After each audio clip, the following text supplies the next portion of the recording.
बुलेटिनच्या सुरुवातीला बातमी आहे मुंबईमधून। मुंबईतल्या रस्त्यांवरील खड्डे हे जीवघेणे ठरतात। आज सकाळी पुन्हा एकाचा खड्ड्यांमुळेच बळी गेलाय।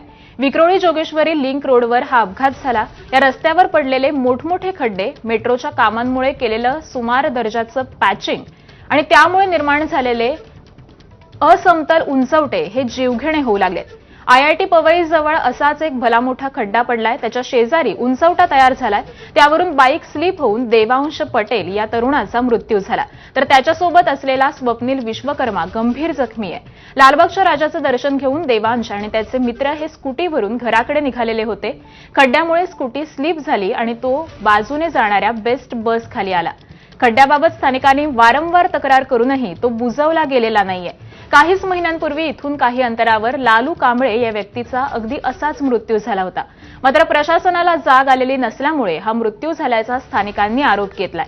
इथला आढावा घेतलाय आमचे प्रतिनिधी प्रशांत बढे यांनी। पाहूयात। मी सध्या आहे जोगेश्वरी विक्रोळी लिंक रोडवर पवईच्या आयआयटी गेटच्या बाजूला।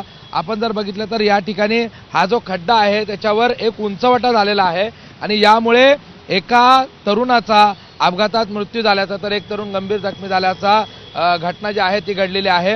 या संदर्भात जे प्रत्यक्षदर्शी आहेत त्यांनी जी माहिती दिलेली आहे, या ठिकाणावरून एक दुचाकीस्वार ज्याचं नाव देवांश पटेल आहे, तो इथून त्याचा मित्र स्वप्नील विश्वकर्माबरोबर लालबागच्या राजाचं दर्शन घेऊन इथून जोगेश्वरीला त्याच्या घराकडे निघालेला होता। मात्र पवई आयआयटी जवळ असलेल्या या खड्ड्याच्या बाजूचा जो उंचवटा तयार झालेला आहे यामध्ये त्याची गाडी जी आहे ते डिसबॅलन्स झाली आणि बाजूने येणाऱ्या एका बसच्या खाली हे दोघेही चिरडले गेले। या देवांश पटेल याचा मृत्यू झालेला आहे। नेमका हा अपघात जे प्रत्यक्षदर्शी आहेत त्यांनी काय सांगितलं, नेमका या खड्ड्यात पडून मृत्यू झालाय? महानगरपालिका जेवलेवरती वारंवार मी तक्रार करत असतो। हे 2 महिने 3 महिन्यापूर्वी मी ज्या व्हिडिओ ट्विटरवर टाकला होता, आर कांबळे म्हणून माझं नाव आहे ट्विटरवरती। पण आता ही जी घटना घडली सकाळी 7 वाजता, असं कळण्यात आलं की इथे या खड्ड्यामुळे